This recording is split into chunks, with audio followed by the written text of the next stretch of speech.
The Seal U. One of those vehicles that I've been trying to see for so long. Now the Seal, it made one heck of an impression. But to be honest, I think this will make more of it. I'm Ben Quirk, welcome to Planet Auto. Why? Because it's an SUV. As we know, SUVs save car companies and sell for fun. Cars, all cool, but they've got a limited market. An SUV appeals to everybody. Practical, versatile, good looks. This is hybrid. It offers the best of both worlds. Now for the Seal U. The U stands for utility, which makes perfect sense when you consider that this is the SUV version of BYD's ocean-themed saloon, the Seal. And for the UK market, it's a plug-in hybrid electric vehicle, otherwise known as a PHEV. And this is the very first look at the right-hand one in the UK, as well as the left hooker that can be seen here at BYD Stratstone, Birmingham. This is BYD's first foray into hybridity in the UK, as all of their other models are BEV, and offers a pure electric range of up to 50 miles depending on powertrain. On that note, there are two trims available at the moment, both powered by a 1.5 litre petrol engine. The Boost is front-wheel drive and fitted with a single 145 kilowatt electric motor.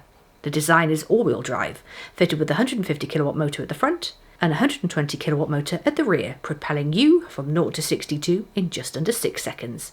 And even better than that, you can charge it from 30 to 80% in as little as 35 minutes. The hybrid system utilises an 18.3 kilowatt-hour Blade battery, which offers a combined range of up to 671 miles. And in case you're wondering, it comes with V2L. It's well equipped, chock full of tech and safety, and this one even comes with a heads-up display. Prices for the Boost start from £35,205 on the road, and the design from £39,905. There's also BYD's standard 6-year warranty. Now we don't want to give too much away, as we will be driving one soon. Back to you, Ben. BYD are going from strength to strength. I mean, just look at their range of vehicles, and they're selling them hand over fist, and it's not surprising with dealers like Stratstone. Pearlescent paint, slimline LEDs, pointy styling. This is a lovely addition. Padded armrest and decent door pocket. And look, doors that cover the sills. Doors open nice and wide. Plush materials. Great build quality. Pulsing mood lighting. And of course, the rotating screen. Responsive, intuitive, very easy to reach. There is a lack of buttons, but you've got some toggles down here where you can go from EV into your hybrid mode. And yes, modes. Now, there's something about BYD. As you know, we've now driven a fair few cars. Dolphin, Atto 3 and Seal. But I think this is the one that'll end up being the best seller. A bit like MG's HS. It's roomy, it's practical, and I do love these finishes. And look, I think I recognise that shifter out of a certain car. Premium materials throughout, and a lovely dark headliner. And yes, a panoramic. Plush, buckety seats, perforated, heated, lightly ventilated. And I do like this sports profile. If you've noticed, it follows the design of things like tombstones. That's always going to stand out to me. No, everything just has an air of quality to it. You're hard pushed to touch anything that is what you'd class as questionable, to be honest. Now, the whole ethos of BYD and where they came from really resonates with me.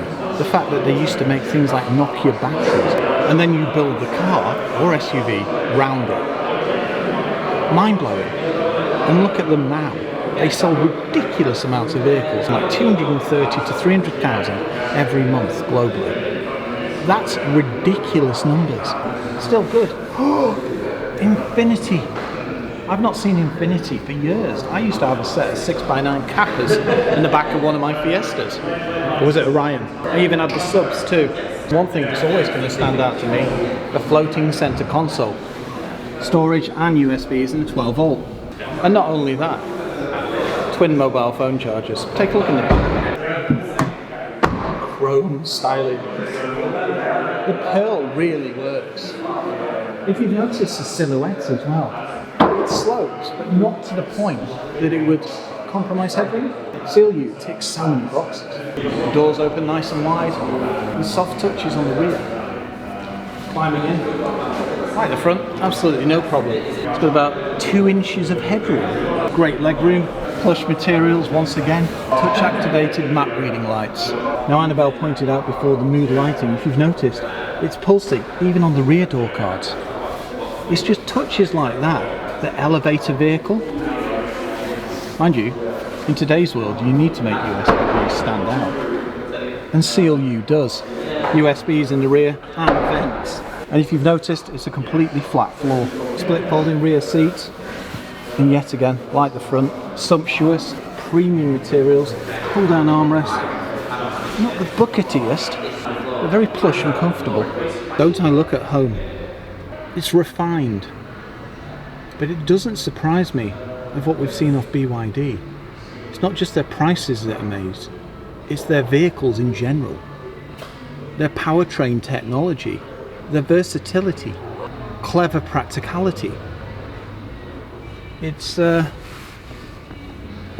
they know what they're doing. Visibility's great too. I've got a fair bit of window and my eye line's here. You've got adjustable seat belts and grab handles above everyone except the driver's door. Yes, that old chestnut. Let's take a look in the back and the rear for that matter, because that is a thing of beauty.